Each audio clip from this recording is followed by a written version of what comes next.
Okay, good morning everyone.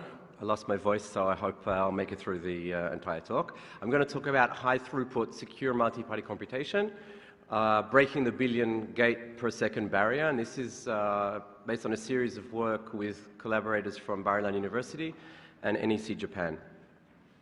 Secure multi-party computation enables parties to compute on private inputs without revealing anything but the output. And there are a huge number of potential applications for multi-party computation. We can compare DNA samples without revealing them. We can run learning or data mining algorithms on databases, distributed databases, for example, different hospitals collaborating without revealing their private patient data. We can run secure SQL. We can protect credentials and biometrics by, for example, splitting keys or splitting templates and then computing on them without bringing them together and therefore achieving higher protection. There's a lot of interest in MPC lately, and it's even now being deployed with a few startups working and interest from a number of other places as well. There are two standard models that we've considered, have been considered for security. One is called the semi-honest model, and this is where the adversary is rather benign. It runs the actual code that it's supposed to run, but tries to learn more than it should from the transcript. This models things like inadvertent leakage, but also makes sense in the example of different hospitals. The only reason why the hospitals won't bring their data together because they're not allowed to because of privacy law. But they're not suspicious of each other. They're actually going to try to actively cheat. However, in many other cases, we want security against malicious adversaries, and this means that even if an adversary can run arbitrary malicious code, they still can't learn anything beyond what they're allowed to. So this, for example, in the case of protecting keys against break-ins, we would generally want malicious security. Now, secure multi-party computation holds great promise. It's been studied since the late 80s, and we've talked about applications for decades. And they are now becoming more and more important and more viable. But the main question is whether we're actually able to fulfill that promise. Can we actually achieve speeds for MPC that are relevant for applications in practice? There are some applications that we can solve today, and these are things that are being done. We can do cryptographic operations, we can do biometric matching, we can do DNA matching and things like that. But mid-scale and medium to large-scale MPC on large data with very large circuits seems to be way beyond reach, especially when we want to consider malicious adversaries, because the malicious adversarial model is one that is much harder to achieve.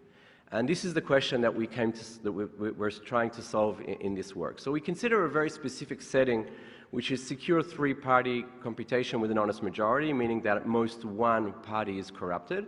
And we want to achieve security in this setting. It's important to distinguish between two different goals and two different efficiency measures for these types of tasks. One is to consider latency, which is how much time it takes from the beginning to the end. And the other is the throughput, how many computations can we carry out per second. And depending on the application, you will either want low latency or high throughput. Sometimes you may have constraints on both of them.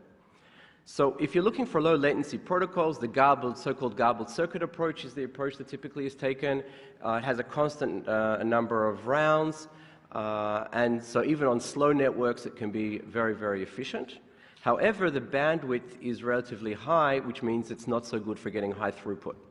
On the other hand, if you want high throughput, then the so-called secret sharing approach is better. It has fast, simpler operations, much lower bandwidth, but you need a number of rounds of communication that depends on the depth of the circuit being computed. And so on slow networks, this will never be good, but on fast networks, these sort of computations can also actually have relatively low latency and can perform very well. So we're going to focus on the high throughput setting because we're thinking about, again, carrying out massive computations on data, on large data sets with massive circuits. With this in mind, and the understanding that bandwidth is a much bigger bottleneck than computation today in these types of protocols, because crypto has become so fast with the help of Intel and others, We constructed a protocol for the semi-honest model that requires the parties to send only a single bit for every AND gate, and XOR gates are for free. And also it has a very nice communication pattern. Each party sends a bit to another, and it goes around in a ring, and in between you can do computation. The operations are very, very simple with just a few XORs and a few ANDs per gate. And you need to generate randomness, but you can do one AES operation for every 64 AND gates. So using AES and I, this is almost for free as well. The protocol is very amenable to parallelization because of its structure. So we utilized the Intel intrinsics and the AVX instruction set and packed many values together in a single register. Actually, in the semi-honest implementation, we use 128-bit registers. Now already Intel chips have 256. The next generation is even 512. And with a highly optimized implementation and packing each core receiving 12,800 executions in parallel, we actually got very, very good performance. So these are the results. On a cluster of 3 mid-level servers, so they're not home PCs, but they're not massive machines. They're 20-core machines connected in a 10 gigabit LAN. We're just looking at a single core and actually below 1 gigabit per second connection. So this is actually just a very simple type of setup. We're already getting over 540 million AND gates per second. This scales linearly up to 10 cores. At 10 cores, we're getting over 5 billion AND gates per second. Then you get some degradation because of the networking. But at 20 cores, we get over 7.15 billion AND gates per second, which translates to 1.3 million AES operations per second. Now, this is truly high throughput. This is a very, very significant computation. You can think of it as an encryption machine where the share is keyed and nobody knows it. But you can think more generally, forget the AES, that's just an example circuit. You can think of a large circuit computing, I don't know, a learning algorithm or something on distributed data. At 7 billion AND gates per second, you can actually compute a circuit with 1 trillion AND gates in under 15 minutes. Even less, actually. Sorry, something like that. You can do really, really, really big computations, and this I haven't got time in this talk to compare to previous work, but this is much, much, much faster than any previous reported result. It's a combination of a better protocol with lower bandwidth and simpler operations, and also the engineering in the implementation with the parallelization enables us to get such speeds. We wanted to see how this would incorporate into an actual application, so we considered the problem of Active Directory breach, where in Kerberos, if you get the hashed passwords, you actually don't need anything else. There's no need to brute force anything, because that's actually what you need to decrypt the ticket granting ticket that you get from the server. So if the Active Directory is breached, then everything is completely gone in your whole organization. And we'd like to protect that, so our idea is to split the hashed passwords and keys of servers between 3 different servers, have separation with different administrators, so there isn't a single administrator that can now steal everything from the Active Directory, and if an attacker breaches the network, he has to steal more than one administrator's credentials. And we rewrote the Kerberos ticket granting server and the client to work in counter mode instead of CBC mode, because CBC mode is inherently sequential, and that would be a problem with latency, but we rewrote them to work in counter mode so they could be fully parallelized. And it turns out with all of the encryptions you need to do, with the server's keys, with the user's password, and so on and so forth, you need 32 AES operations for every user login. And the result that we got is a latency of 200 milliseconds, which is very reasonable for human login, especially it's only at login time. And with a single core, we can support 3,000 logins per second, and on 20 cores, approximately 41,000 logins per second. This is enough to support a login storm of a huge organization. I don't think there are many organizations in the world that need to support over 40,000 logins per second, and this can be done on a single server. So this is a real a high throughput computation, and a real scenario, and we see that the MPC can actually support this at a scale far beyond what we would have thought until very, very recently. What about malicious security? So semi-honest security is good for some applications. Arguably for the Kerberos application, it's a bit questionable. If someone breaches the Active Directory and they have root credentials, they could change the code that's being run there or on those servers. So we'd like to prevent that. You need to prevent, it's much harder to prevent a corrupted party from somehow tampering with values. You need to check that they're behaving correctly. And in the past, this has meant that protocols for malicious security are orders of magnitude more expensive than semi-honest security. And so then our high throughput will just go out the window. We use the so-called multiplication triple approach. Essentially, you need to generate a huge amount of multiplication triples, and then you randomly shuffle them, and you open some, and you check against each other, and so on and so forth. I don't have time to go into the details, but I'll just say that a lot of the work in doing this protocol was optimizing every single bit that is sent to reduce the bandwidth as much as possible. And also we found something very interesting, that since we're now working on massive arrays of triples because we want to get high throughput, actually the bottleneck became the cache misses. That was the most expensive thing in the protocol and slowed everything down to a halt, essentially. So we designed a cache-efficient shuffling method which is suitable for cut and choose for here, and a very optimized and tight combinatorial analysis, because this has a huge effect on the actual efficiency of the protocol. It tells you how many triples you need to open and check and so on and so forth. Our most optimized protocol sends only 7 bits per AND gate. As Nigel said, the protocol is actually really simple. He said moronic, but I'm just translating to simple. But actually, from what I understand in the real world, that's supposed to be a good thing, that the protocol is simple, not a bad thing.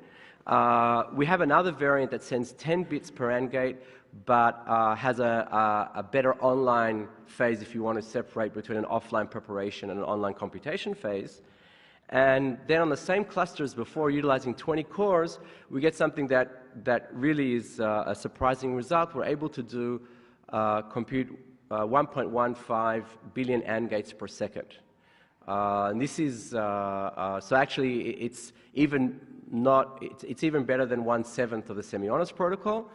That's because of more optimization in the implementation. And this translates to about 215,000 AES operations per second. Again, think of computing on medical data or other data, again, over 1 billion AND gates per second. So this is the 15 minutes, actually, because if you think about 1 trillion AND gates, then that would translate into 15 minutes. So in semi-honest would be 2 minutes for 1 trillion AND gates. For the offline-online variant, we can actually get over 2.1 billion AND gates per second if you're counting just the online time, which is about 400,000 AES operations per second. This is orders of magnitude better than anything that has been done until now.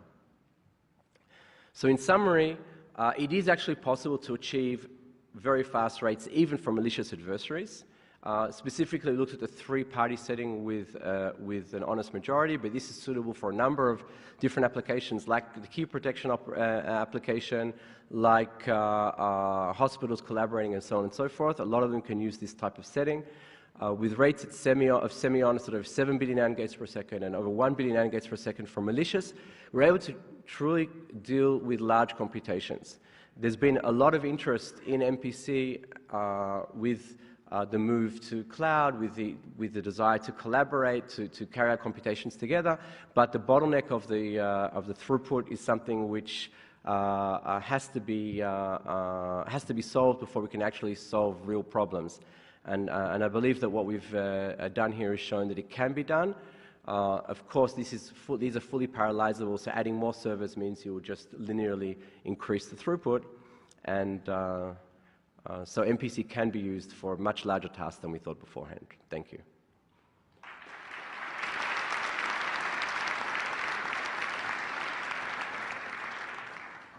So we have time for 1 or 2 questions. I'm glad there's time for 2 because my question is not really that insightful. I'm not very familiar with multi-party computation and the actual protocols, but you mentioned the malicious and the semi-honest model. I know that the malicious model is, in general, what we want when applying it. To what extent are the protocols that you built for the malicious model just extensions of the ones for the semi-honest model? Do you sometimes directly work in the malicious model, or do you always go through semi-honest to achieve malicious? You don't always have to go, but typically in terms of the design, that's the way you do. You take a semi-honest protocol and you add things to prevent the adversary from cheating. In this case, we built very heavily on a semi-honest protocol because you can multiply really quickly, so you can generate a huge number of tuples really quickly, and then you just can check them. So it's based very heavily on it, but it turns out also to be quite a simple protocol, which means that deploying it is not difficult.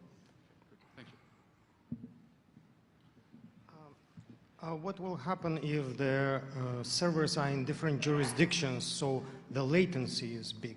Right, so in this type of protocol, it's not suitable for that. You would want to use something like a garbled circuit approach for that. But if you wanted to get high degrees of separation, you could think of, for example, having one server in Azure on the East Coast and one in Amazon on the East Coast. You would then still have low latency, but you'd have a high degree of separation between the different servers. So there are things that you can do to achieve that and still get low latency. Yeah, my question was exactly the same, because it seemed to me you're running this in the same cluster, so you're not going to get so much independence between the Yeah, well, the the independence you can get by having different administrators on the servers, so you can't have any single administrator. That's already a reasonable separation. But 0.13 milliseconds ping time, I think you get within the East Coast. You can set up between different cloud providers and get that sort of ping time as well. It's not completely unrealistic. I'm wondering how configurable these, Okay. How configurable these results? Like, how much of the optimization was done because you were specifically computing AES, or how easy is it to just like plug in whatever circuit you can plug in want? whatever circuit. The only thing is that you need to build something which will you want to work in run the same circuit at least many times together. But even if you're doing, for example, learning, you'll often do that. You'll be running the same thing on many pieces of data and then continuing through it. So it's not at all optimized for AES.